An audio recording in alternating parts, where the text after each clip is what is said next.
식료품 가게의 도깨비. 잘 나가는 부자 상인의 집에 도깨비가 살았습니다. 그래봤자 상인은 바늘과 밀가루, 말린 무화과 열매나 수레바퀴를 취급하는 잡화상에 지나지 않았지만요. 가게 2층에 방이 하나 있었는데 이곳이 도깨비의 은신처였습니다. 도깨비는 상인을 위해 가게 바닥에 흩어진 밀가루를 쓸어 담거나 잃어버린 골물을 찾아주었습니다. 하지만 가장 중요한 임무는 화재를 감시하고 도둑을 막는 것이었죠. 이 일의 대가는 맛있는 새끼 식사였습니다.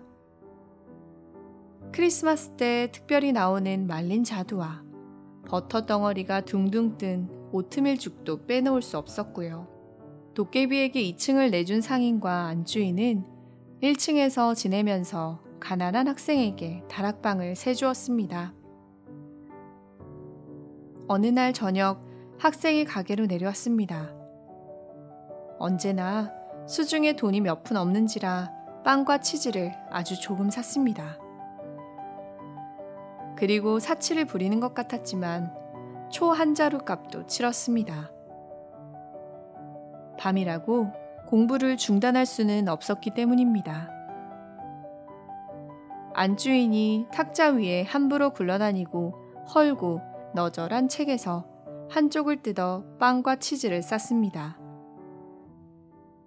그 사이 학생은 낡은 책을 집어들고 글자를 읽어내려갔습니다. 그것은 바로 장미를 노래한 시집이었답니다. 얼마를 들이면 그 책을 파시겠어요? 학생이 묻자 약삭 빠른 상인이 잽싸게 말을 꾸몄죠. 책을 가져온 늙은 부인에게 그 대신 커피 한 봉지를 주었지. 그렇지만 그게 인심 써서 동전 2입만 받겠네. 빵과 치즈를 쌌던 시집 한쪽을 다시 펴며 학생은 말했습니다. 치즈가 동전 2입이니까 이걸 빼고 빵만 가져갈게요. 시집을 읽으면 빵만 먹어도 배가 배부를 거예요. 장사 정말 잘하시네요. 하지만 석탄 양동이만큼 시에는 관심이 없으신가 봐요. 학생이 씩 웃으며 가게 구석에 놓여있던 석탄 양동이를 손가락으로 가리켰습니다.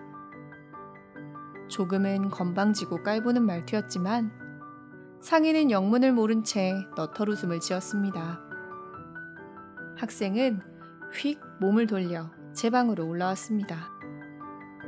이 모습을 찬찬히 지켜보던 도깨비는 기분이 상했습니다. 주인님을 모욕하다니? 하지만 한편으로는 머릿속이 복잡했죠. 그나저나 석탄 양동이 어쩌고 저쩌고 한 이야기는 뭐야? 도깨비는 그 뜻이 무엇인지 알아보기로 작정했습니다. 주인 부부가 잠에 골아떨어지자 욕 잘하고 지치는 법 없이 수다를 떠는 안주인의 혀를 잠시 빌리기로 했습니다. 도깨비가 석탄 양동이에게 혀를 붙여주며 시와 시집을 아느냐고 물었습니다. 그럼 알고 말고 신문에 만날 나오는데 사람들은 눈길조차 주지 않아. 석탄 양동이의 대답이었죠. 버터, 통, 벽시계, 빗자루도 한결같은 대답이었습니다. 쟤들은 별로 아는 게 없군. 어디 시집이란 놈한테 직접 물어봐야겠다. 도깨비는 다락방으로 올라가 펼쳐진 채 책상에 놓여있는 시집에 혀를 붙였지요. 다음 순간 도깨비는 소스라치게 놀라 얼어붙고 말았습니다. 시집 속의 시가 별과 사랑과 슬픔과 기쁨을 노래하며 천상의 음악처럼 도깨비의 귓속을 파고들었던 것입니다. 난생 처음으로 아름다운 언어가 주는 즐거움을 누리면서 도깨비는 천국의 동산을 경험했답니다. 이런 기분 처음이야. 시의 아름다움을 즐기는 저 학생은 정말 대단하겠지? 1층에 가지 말고 다락방에서 학생과 함께 지내야겠다. 도깨비는 이렇게 생각하며 손뼉을 딱 쳤습니다. 하지만 금방 한숨이 새어나왔습니다. 그런데 뭘 먹고 살지? 자기 먹을 것을 살 돈도 없는 학생이 나를 어떻게 먹여 살리겠어? 크리스마스 특별 오트밀죽은 어디서 먹냐고. 도깨비가 끙끙거리며 1층으로 내려와 안주인에게 혀를 돌려주었습니다. 하루하루가 그렇게 흘렀습니다. 그러나 아무리 노력해도 그날 밤 다락에서 느꼈던 시의 아름다움을 떨쳐버릴 수는 없었습니다. 혹시 가게에서 시를 만날까 귀를 쫑긋 세우고 다녔지만 번지수를 잘못 짚어도 한참 잘못 짚었나 봅니다. 상인과 안주인이 아는 것이라곤 신문에 인쇄된 잡다한 소식과 요리법 정도가 고작이었으니까요. 한참을 고민하던 도깨비에게 좋은 수가 떠올랐습니다. 다락방에 촛불이 켜진 밤이면 살며시 계단을 올라가 열쇠구멍을 엿보기로 했죠. 이때 학생이 큰 소리로 시를 낭독하면 더할 나위 없이 좋았겠지만 속으로 혼자 읽는다 해도 상관없었습니다. 어느 경우이든 시는 도깨비의 영혼을 부드럽게 달래주었으니까요. 어느새 밤이 이슥해 학생이 촛불을 끄고 잠자리에 들면 도깨비는 가슴이 철렁 내려앉았습니다. 어쩔 수 없이 다음 날을 기약하며 자기 방으로 내려와 잠을 청했죠. 찬바람이 쌩쌩한 다락방 층계참보다 수백 배 아늑하고 따뜻한 잠자리였지만 왠지 마음 한구석이 허전했습니다. 어느 날 먼동이 터오기 직전 가게에 불이 났습니다. 매캐한 연기와 뜨거운 불길에 놀란 사람들이 잠자리에서 용수철처럼 튕겨 일어났습니다. 사람들은 당연히 자기들이 가장 소중하다고 생각하는 재산을 챙겨 집 밖으로 도망을 나왔습니다. 상인은 장부와 은행 통장을, 안주인은 진주귀고리와 에메랄드 반지를, 하녀는 춤추러 갈 때나 아껴 신는 신발을.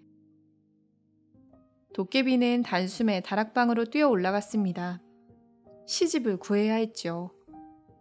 시집은 도깨비에게 가장 값지고 귀중한 보물이었으니까요. 또한 시집은 도깨비에게 한 번도 상상해 보지 못한 신세계를 열어주었으니까요. 불이 꺼지고 소란스러움이 잦아들었습니다. 며칠이 흐르고 사람들은 일상으로 되돌아갔습니다. 도깨비가 난로 옆에 쪼그리고 앉아 생각에 잠겼습니다. 시는 진짜 마법의 세계야. 그렇지만 멍청하게 주인 곁을 떠나지는 않을 거야.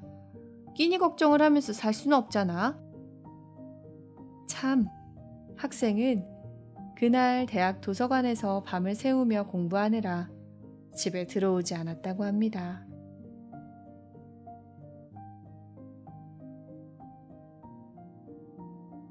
마당닭과 기상닭. 수탉 2마리가 농장거름 더미 위에 함께 살게 되었다면 둘은 잠시도 쉬지 않고 치고받으며 싸울 것입니다. 그럼 승리자는 거름더미와 암탉의 무리를 독차지하겠지요.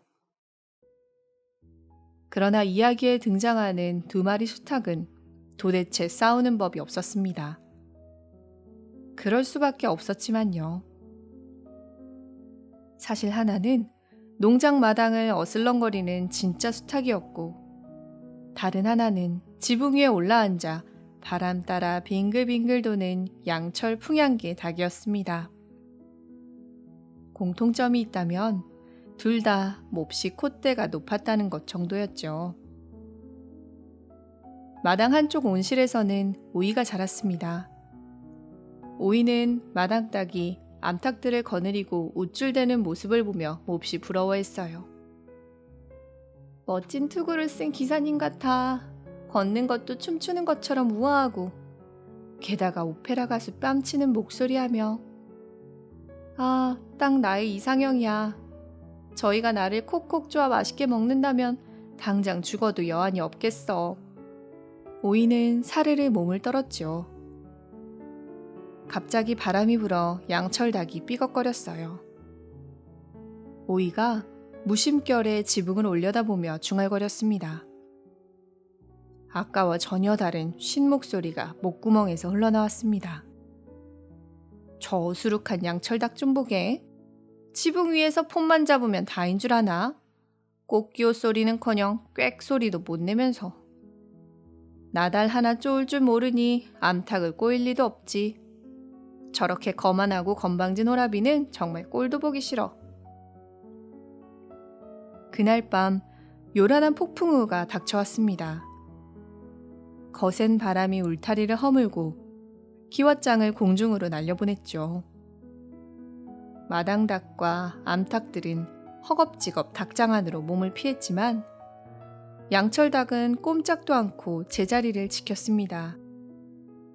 양철닭은 빗줄기와 새와 동물과 사람을 한껏 비웃었답니다.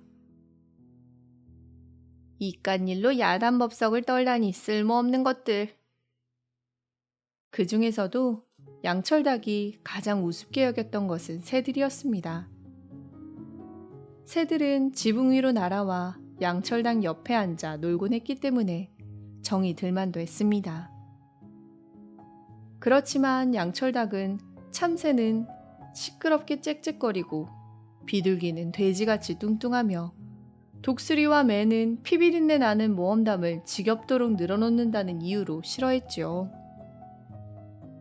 다음 날은 햇살이 화사했어요.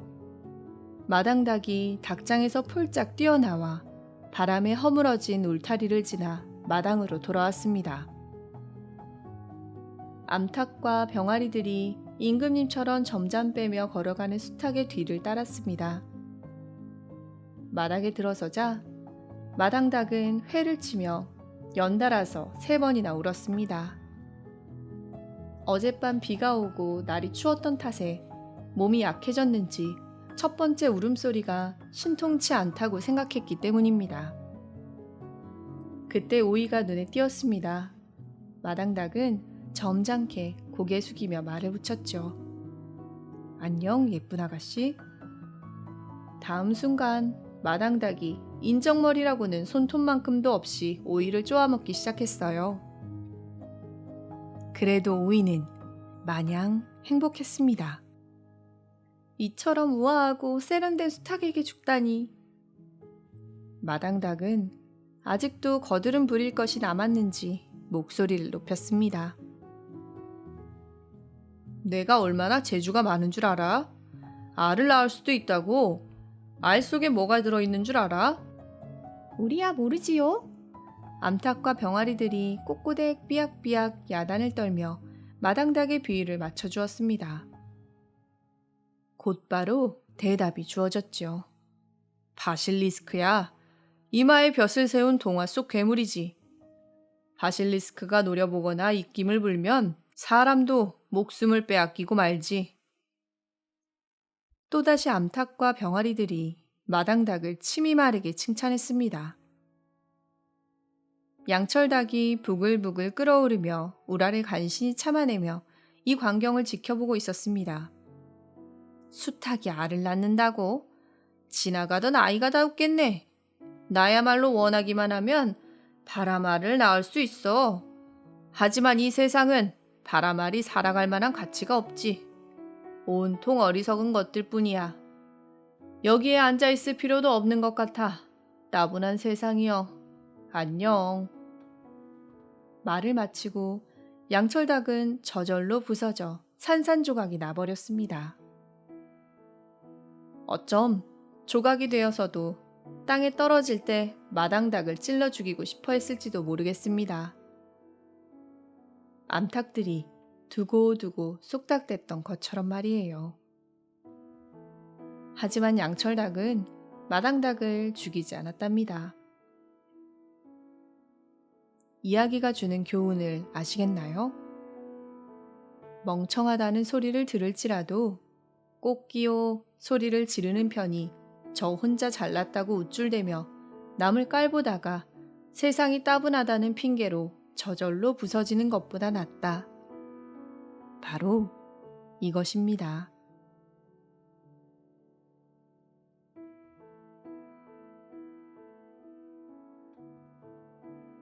쇳덩구리의 모험. 궁전의 둥근 천장, 방문 손잡이, 컵, 칼, 포크, 숟가락. 모든 것을 황금으로 만들기를 좋아하는 황제가 살았습니다. 심지어 말편자도 황금이었는데 이는 피비린내 나는 싸움터에서 그를 안전하게 모시고 돌아온 것에 대한 상이었죠. 마국간에 살던 쇳덩구리는 황금 말편자가 몹시 부러웠어요. 그러던 어느 날 쇳동 경단을 만들던 똥더미에서 기어나와 가느다란 다리를 말 쪽으로 내밀며 소리쳤습니다. 너만 황금 편자를 신을 수 있다고? 천만에, 그건 착각이야. 나도 너처럼 튼튼하고 억세다고. 덩치야 문제될 것 없잖아. 목소리의 주인공은 잘 보이지도 않았지만 말은 상냥하게 대꾸했어요. 무슨 일이야? 나도 황실 마곡간에 살고 있으니 너처럼 황금 편자를 신어야 한다고.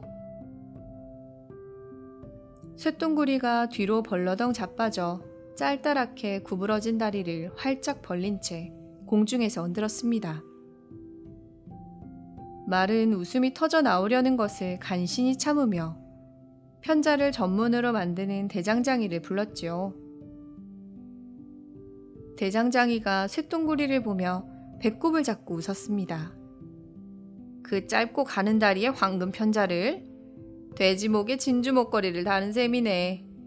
쇳동 경당 굴리는 재주밖에 없는 주제에 황금 편자를 신겨달라고? 쇳덩구리가 오뚝 일어서서 쏘아붙였습니다. 말 조심하는 게 좋을 거예요. 아실까 모르겠는데 제 친척은 머나먼 고대 이집트 왕국의 태양신이었어요. 그곳 사람들은 파라오의 팔찌와 목걸이와 반지에 제 친척을 새겨놓고 화려한 보석과 황금으로 장식을 했지요.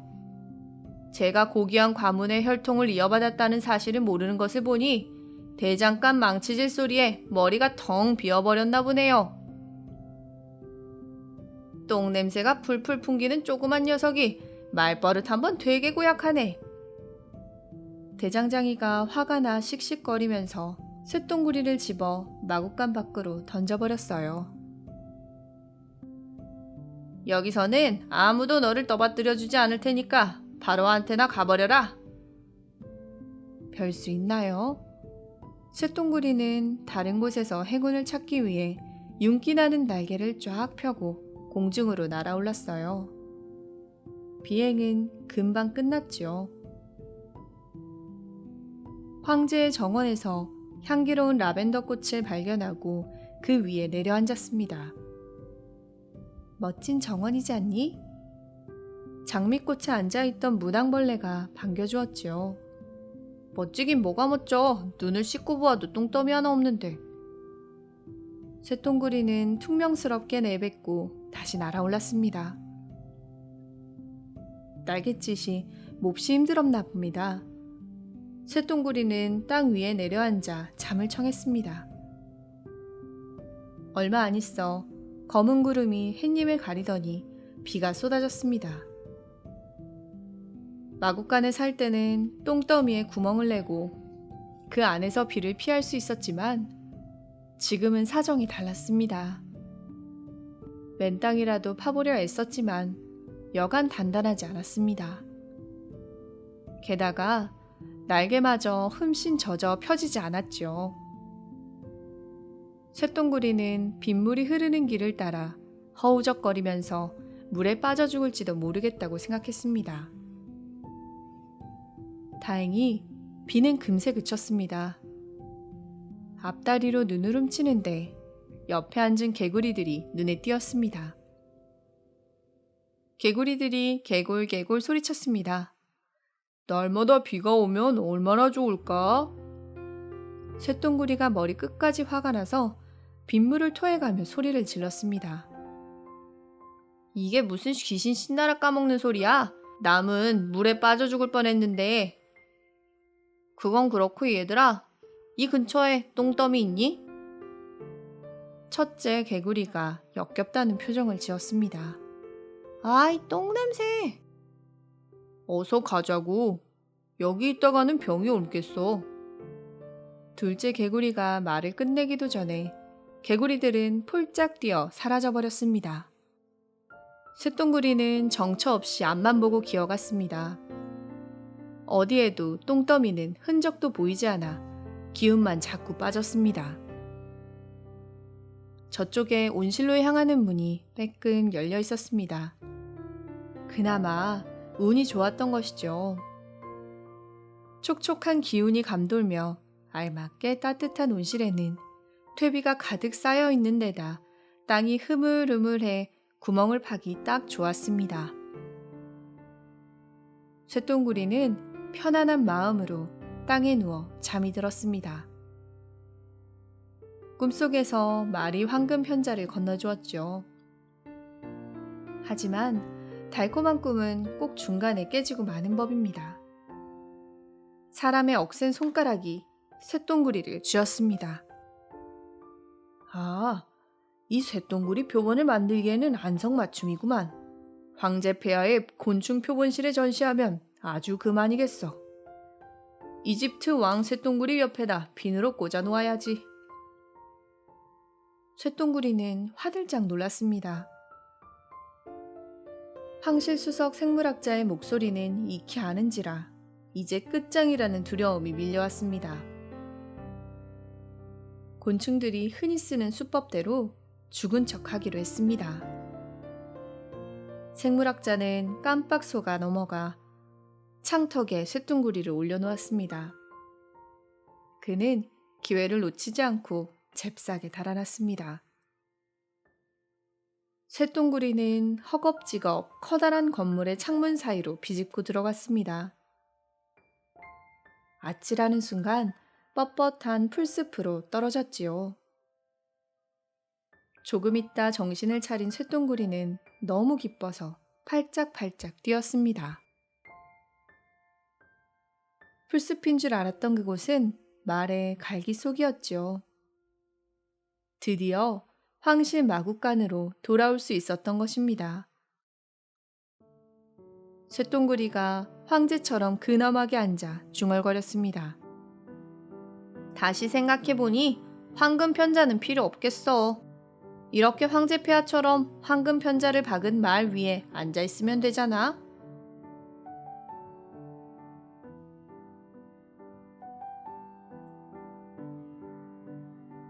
감침 바늘. 집안일에 쓰이는 바늘이라면 익히 알고 계실 것입니다. 그러나 특별한 용도에 쓰이는 바늘도 많답니다. 짜깁기 바늘, 물방앗간 주인이 쓰는 바늘, 마대 만드는 바늘, 소파 커버를 수선하는 바늘, 수술용 바늘.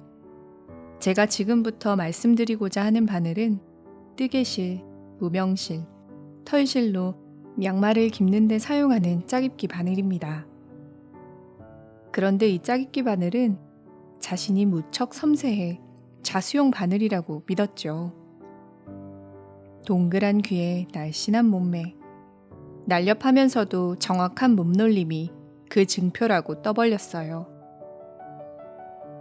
나는 낡아 빠진 데다 멍청하기까지 한 여느 바늘과 달라. 나는 최상급 비난의 술을 놓거나 황금 단추를 다는 우아한 임무에 알맞지. 짜깁기 바늘은 손가락 형제가 자기를 만질 때마다 이렇게 상기시켜 주었습니다.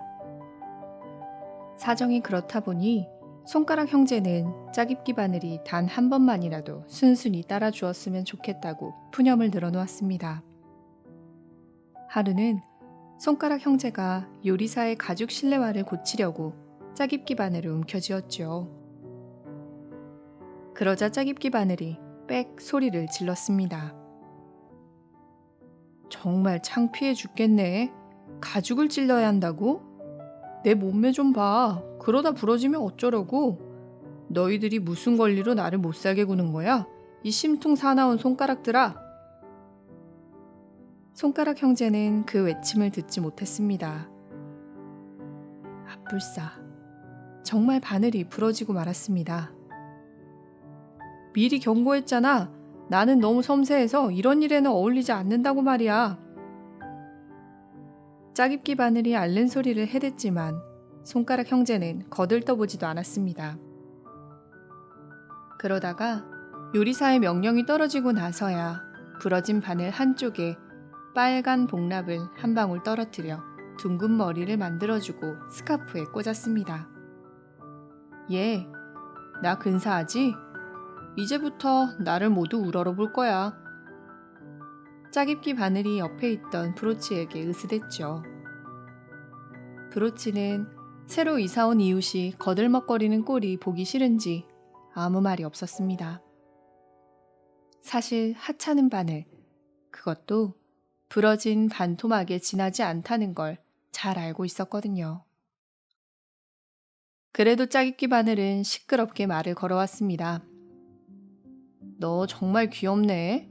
근데 말이야, 네 머리에 복납칠이 되어 있지 않은 게 안타깝네. 그랬으면 좀 더 폼이 났을 텐데.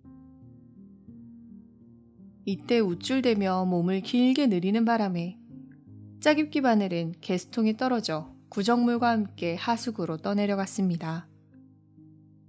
정신을 차려보니 하수구 바닥에 누워 있었습니다. 못생기고 냄새나는 것들이 더러운 구정물에 휩쓸려 다녔지만 짜깁기 바늘은 태평했습니다. 얼마나 지났을까요? 반짝이는 조각 하나가 구정물에 밀려왔습니다. 그것은 깨진 병 조각에 지나지 않았지만 자신을 다이아몬드라고 착각하고 있었죠. 이봐, 나는 다이아몬드야. 병 조각이 거만한 몸짓으로 자신을 소개하며 고개를 까딱 숙였습니다. 그래. 나는 요리사님의 스카프에 꽂혀있던 브로치야. 짜깁기 바늘도 인사를 던지며 병 조각이 채 고개를 들기도 전에 손가락 형제에 대한 험담을 늘어놓았습니다. 바깥쪽에 있는 녀석들은 아무짝에도 소용없어. 그중 뚱뚱한 엄지손가락은 마디가 하나밖에 없어서 한 번밖에 몸을 굽히지 못해. 다른 하나는 새끼손가락이라고 부르는데 비쩍 말라서 그런지 하루 종일 일도 안 하고 놀기만 하지. 엄지손가락 옆에 있는 집게손가락은 먹는 것만 보면 사족을 못 써. 세상에, 간장이나 식초에도 머리를 담근다니까. 더구나 요리사가 글을 쓸 때면 연필을 하도 세게 눌러대서 연필이 재판을 걸겠다고 이를 갈고 있지. 그 옆에 있는 가운데 손가락은 키만 컸지 싱겁기가 그지없어. 또 그 옆에 약손가락은 뭐 얘기할 가치도 없네. 힘도 쓰지 못하는 게 금반지를 두른 꼴이란. 그런 못난이들 뻐기는 게 꼴 보기 싫어서 도망쳐왔지 뭐야. 병 조각이 뭐라 말하기도 전에 구정물이 한꺼번에 쏟아져 내려와 휩쓸고 가버렸습니다.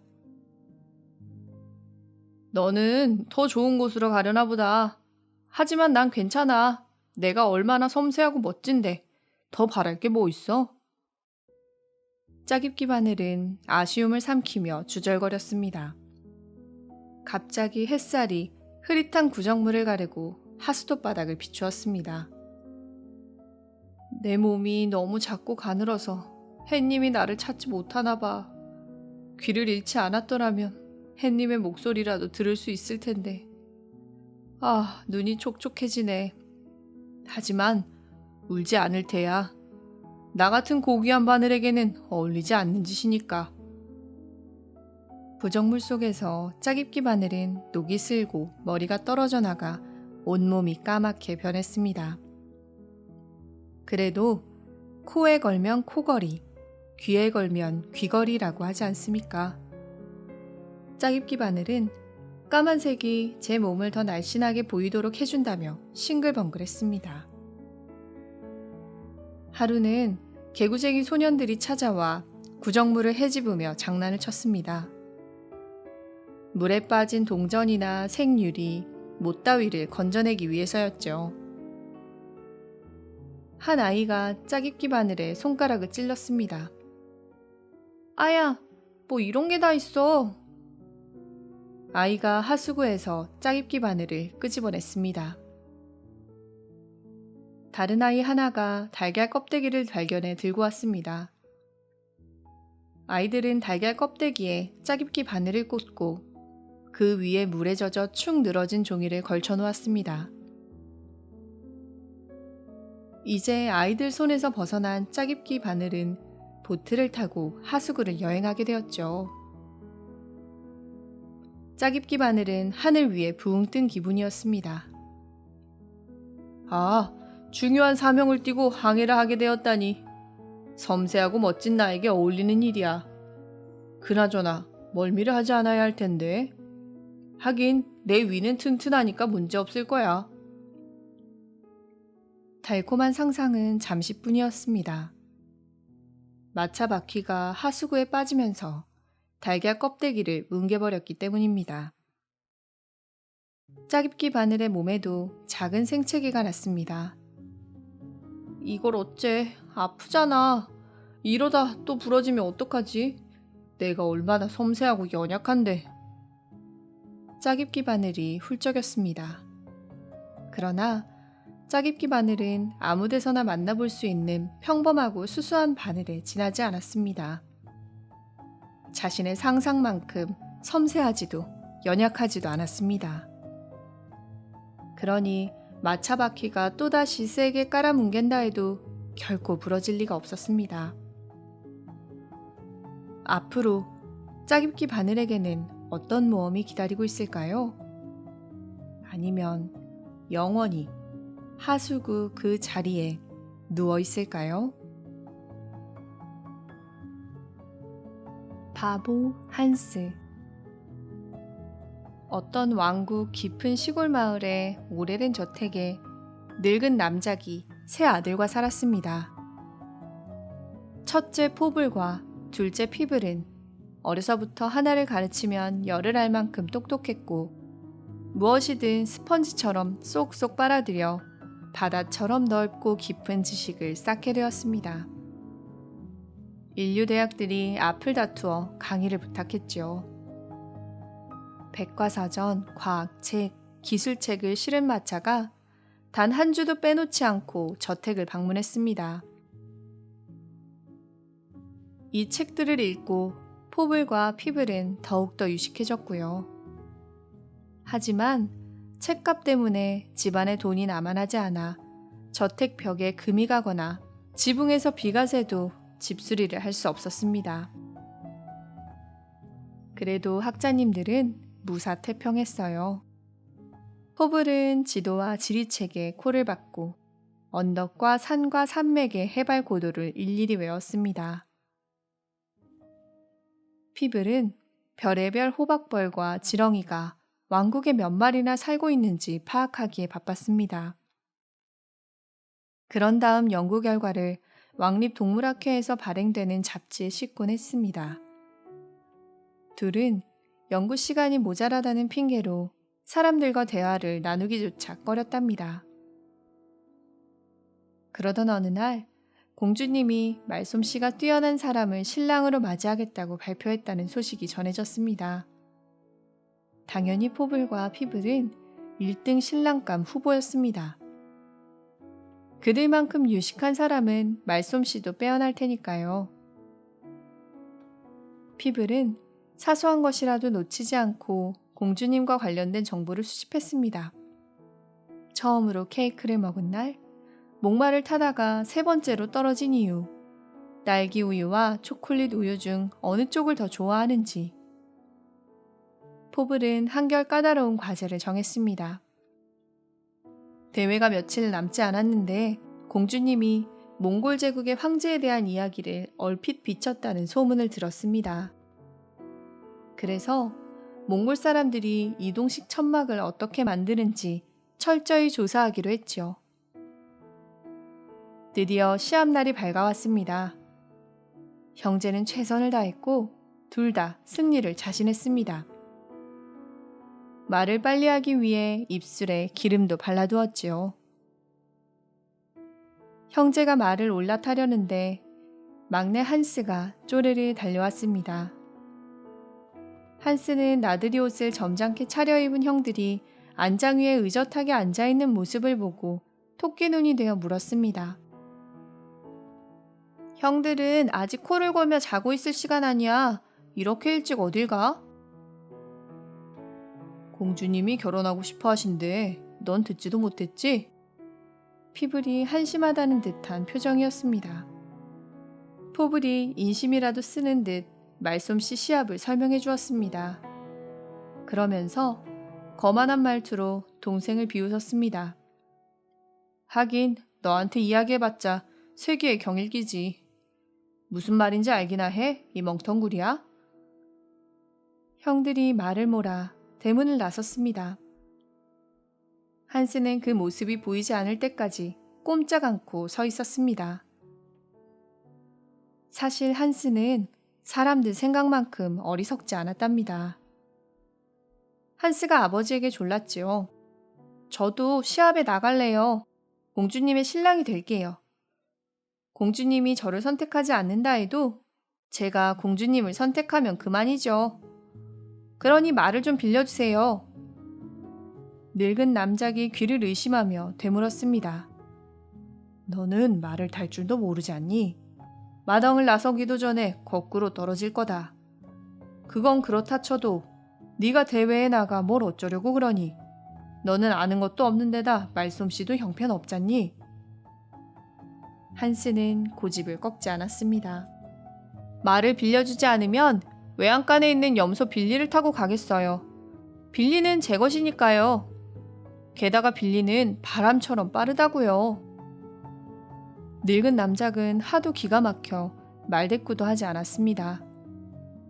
그러나 한스는 용기를 잃지 않고 어느새 염소 등에 올라타 길을 재촉했습니다.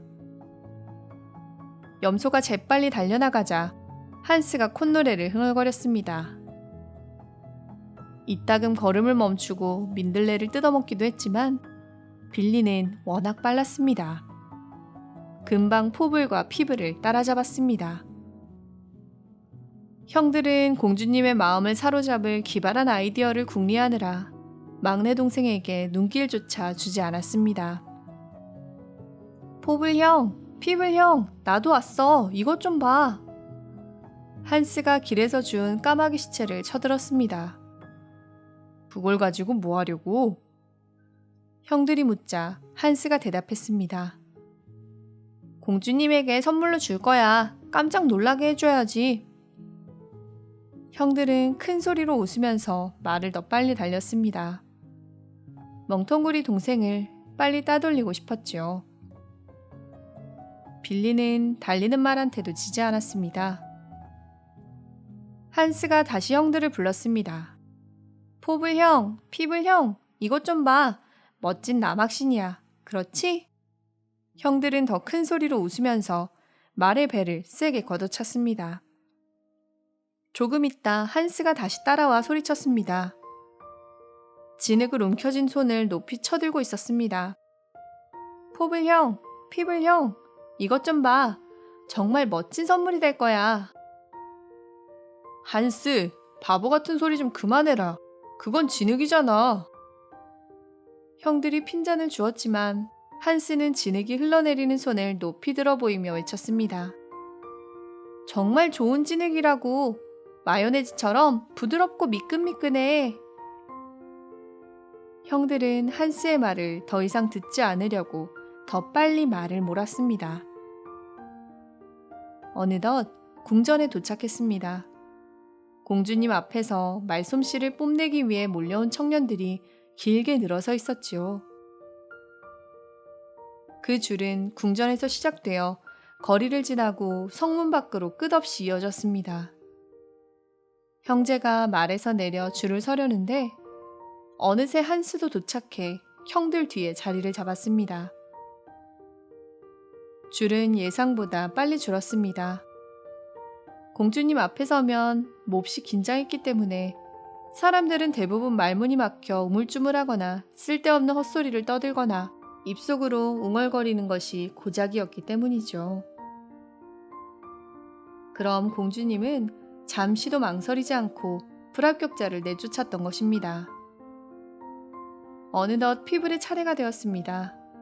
오는 길에도 끊임없이 공주님에 관한 정보를 반복해서 외웠지만 방으로 들어서자마자 입이 얼어붙고 말았습니다.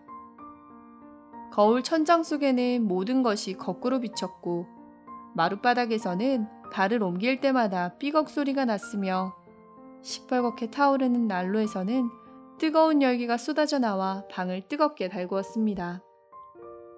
게다가 창문 옆 책상에는 3명의 서기가 앉아 방 안에서 나누는 대화를 한 글자도 빼놓지 않고 받아 적었습니다. 이것은 다음날 신문에 실려 온 왕국의 백성들 입에서 화제거리가 될 예정이었죠. 피블은 정신을 차릴 수가 없었습니다. 누군들 안 그랬을까요? 방이 몹시 덥군요. 이것이 피블이 처음이자 마지막으로 내뱉은 한마디였습니다. 임금님께서 닭을 굽고 계셔서 그래요. 이렇게 말하면서 공주님이 명령했습니다. 안 되겠네요. 그만 가세요. 다음은 포블이었습니다. 안타깝게도 결과는 동생 피블과 같았습니다. 그 역시 방이 몹시 덥군요. 라는 말밖에 꺼내지 못했지요. 공주님은 다시 임금님이 닭을 굽고 있다는 말을 꺼냈습니다. 예? 뭘 하신다고요? 포블은 당황해서 되물을 뿐이었습니다. 이번에도 공주님은 안 되겠네요. 그만 가세요. 하고 명령했습니다. 한스가 빌리에 올라탄 채 방으로 들어왔습니다.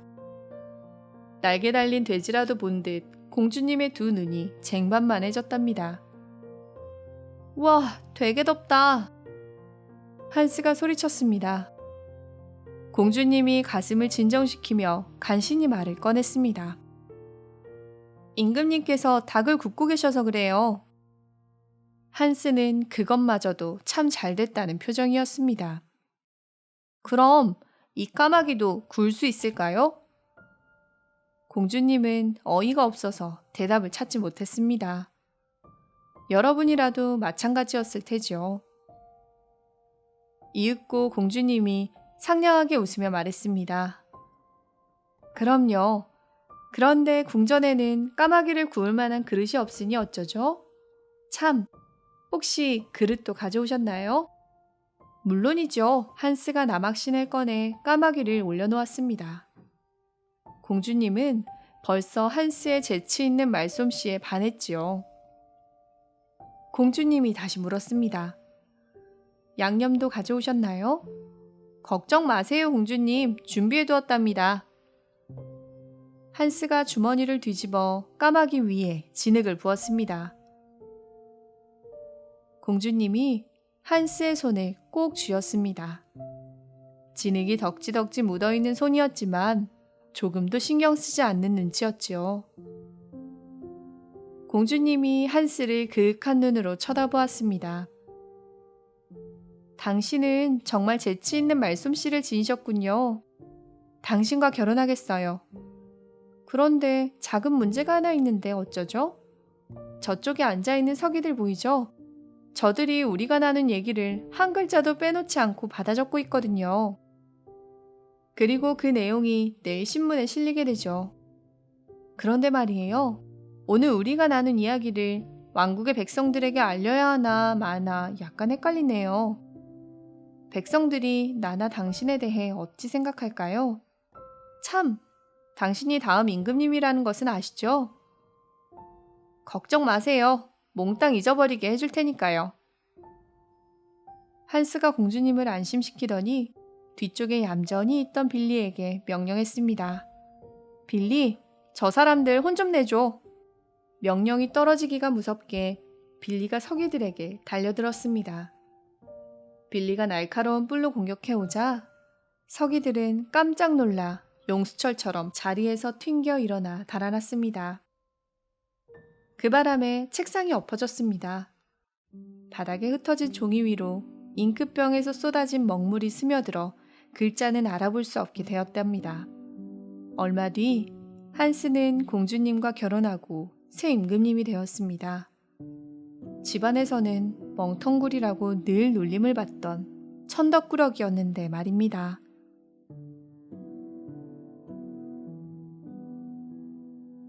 은화 한 입. 제가 듣기로 이곳 터키에서는 피아스터라는 그 말을 사용한다 하더군요. 안타깝게도 제 이야기의 주인공은 피아스터가 아닌 실링이라는 동전입니다. 실링은 금화가 아니라 은화인데 그 외에도 여러 가지 이름으로 불린답니다. 실링은 13세기에 살았던 프랑스의 루이 왕 때 처음 주조한 은화에서 발전했다고 전해집니다. 그 후 실링 은화는 여러 지방에서 사용되었습니다. 프라하, 메이센, 크라쿠프. 예를 들자면 끝이 없겠죠. 우리의 주인공 실링은 수백 년 전에 만들어졌습니다. 처음에는 분명 밤하늘의 총총한 별처럼 맑고 찬란한 빛을 발했을 것입니다. 사람들을 따라 전 세계를 여행할 운명이었죠. 운명은 실현되었습니다. 제일 먼저 실링은 그것을 만들어 쓰기 시작한 도시의 시민들 손에 들어갔습니다. 두카트라는 그 말을 더 좋아하는 부자들의 손에서 벗어나기는 쉬웠습니다. 그러나 가난한 사람들, 특히 노인들의 손을 벗어나기란 여간 힘든 일이 아니었습니다. 한편 젊은이들은 새 것인데다 반짝인다는 이유로 실링을 좋아했습니다. 이것은 사람들이 보석을 보면 사족을 못 쓰는 것과 같은 이치인 것 같습니다. 이처럼 사람들의 태도는 다양했지만 이 손에서 저 손으로 여행하는 생활은 그럭저럭 참고 견딜만 했습니다. 딱 하나, 구두쇠의 손에 떨어질 때는 예외라고 해야겠죠. 구두쇠는 동전이 사람들 손에서 돌고 돌게 만드는 대신 상자 속에 넣어둔다고 다른 동전들이 귀띔해 주었습니다. 심한 경우에는 아무도 찾지 못할 비밀 장소에 묻어놓는다는 말도 덧붙였습니다. 그렇게 되면 동전의 수명은 다하게 되는 것입니다. 실링이 땅속에 묻히지 않은 것은 참말 다행스런 일이었습니다. 만약 그랬다면 이 이야기도 없었을 테니까요. 세상의 빛을 보고 얼마 안 있어 실링은 나라 구석구석을 돌아다니며 물건을 파는 상인의 돈자루에 실려 도시를 떠나게 되었습니다. 1년 동안 이 사람 저 사람의 손을 거치면서 세상 구경을 푸짐하게 했습니다. 그런 다음 탐험을 즐기는 귀족과 함께 그 나라를 떠나 여행을 계속했습니다. 귀족이 주머니에서 실링을 발견하고는 수염을 쓰다듬으며 중얼거렸습니다. 어라, 우리나라 동전이네. 이놈을 갖고 뭘 안다? 잠시 침묵이 흘렀습니다. 실링은 귀족이 자신을 멀리 던져버릴 줄 알았습니다. 하지만 그런 일은 일어나지 않았습니다. 귀족이 엄지손가락으로 실링을 공중에 튀겨 올렸다가 탁 낚아챘습니다. 좋은 생각이 떠오른 듯 했습니다. 그래, 너를 주머니에 잘 넣어두었다가 고향이 그리울 때면 꺼내보아야겠구나. 대양을 건너고 대륙을 가로질러야 하는 지구 반대편으로의 긴 여행이니까 고향이 몹시 그리울 거야. 실링은 안도의 한숨을 길게 내쉬었습니다. 귀족과 함께 넓은 세상을 실컷 유람하다 고향으로 돌아가면 그만이었죠. 기대는 현실이 되었습니다. 주머니가 여러 나라 동전들의 집합소로 변했던 것입니다. 이탈리아 동전, 벨기에 동전, 영국 동전. 밤새도록 계속되는 새 친구들의 수다를 듣는 것도 멋졌지만 무엇보다 신이 나는 일은 외국 땅을 마음껏 구경할 수 있었던 것입니다. 주머니에 빠끔 뚫린 구멍 바로 옆자리를 찜해 놓았거든요. 그러던 어느 날 비극이 찾아왔습니다. 글쎄, 스스로 굴러나왔는지는 확실하지 않지만 만약 그랬다면 주머니에서 살짝 엿보는 세상 구경이 만족스럽지 못했던 탓이겠죠. 또 그랬다면 이 일은 비극이 아니었을 테고요. 어쨌든 실링은 슬퍼하지 않았습니다. 오히려 행복해했지요. 귀족에게서 벗어났네. 새 주인을 만나 새 세계를 경험해야지. 좁아 터진 주머니 속에서 구리동전들과 부대끼는 것도 참 지겨웠어. 내 고향에서는 돌멩이만도 못한 취급을 받는 것들이 까불고 있어. 높이 오를수록 더 세게 떨어진다고 하던가요? 실링은 금세 풀이 확 죽었습니다. 웬 사람이 검지와 엄지로 실링을 집어들었습니다. 뭐지? 이 나라 동전은? 뭐지? 이 나라 동전은 아닌데 가짜 같기도 하고. 일단 넣어두었다 색깔이 변하면 던져버리지 뭐. 실링은 자존심이 몹시 상해 투덜거렸습니다. 이 나라에서는 난 아무짝에도 쓸모가 없나 봐. 내가 가짜 돈이라고? 정말로 나를 던져버리면 어쩌지? 형편없는 구리돈 취급을 하면 어떡하냐고. 걱정은 현실로 다가왔습니다. 사람들은 다른 사람들을 속일 때 실링을 사용했습니다. 그렇게 수십 년, 수백 년이 흘렀답니다. 여러 나라를 돌아다니면서 가짜 은화를 받았다며 길길이 날뛰며 욕설을 퍼붓는 사람들을 너무나 자주 만났습니다. 실링은 사람들이 자신의 진가를 알아주지 않는 것이 무척 섭섭했습니다.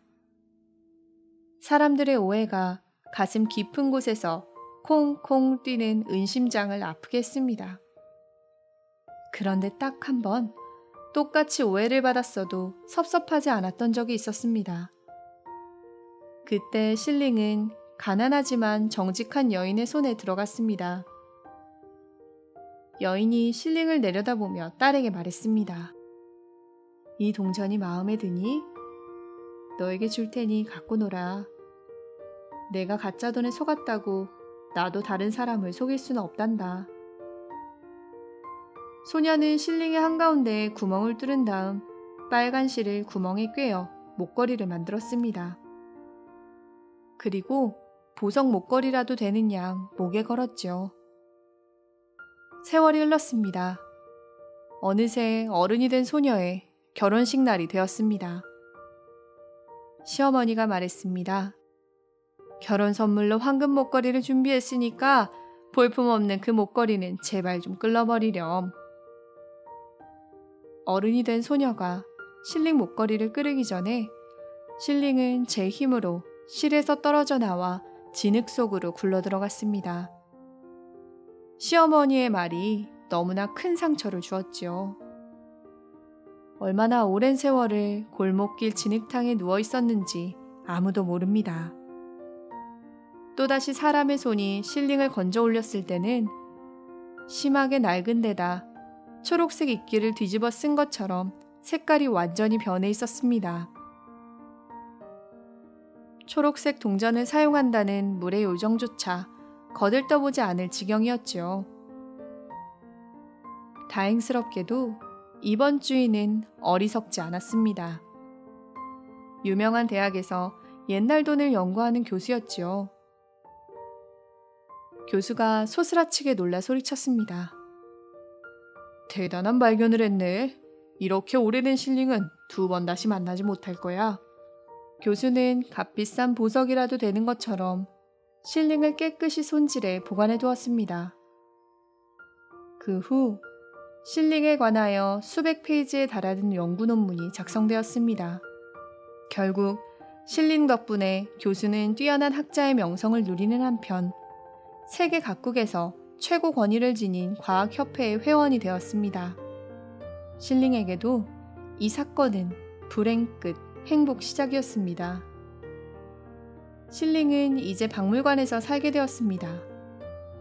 따뜻하고 보드라운 자줏빛 벨벳 침대에 유리 이불을 덮고 누워 지낼 수 있었지요. 사람들은 멀찍한 거리에서나 실링을 구경할 수 있었습니다. 그것도 사납게 눈을 부라리는 호위병의 감시를 받으면서 말이죠. 옛날에 그 소녀가 가짜 돈인 줄 알고 내 몸에 구멍을 뚫은 것이 어쩜 잘된 일인지도 몰라. 어쨌든 나는 진짜 은으로 만든 은화라고, 은화. 그러니 의젓해야지. 앞으로는 온 세상 사람들이 나의 가치를 인정할 거야. 실링은 기쁨에 넘쳐 골똘한 생각에 잠겼답니다.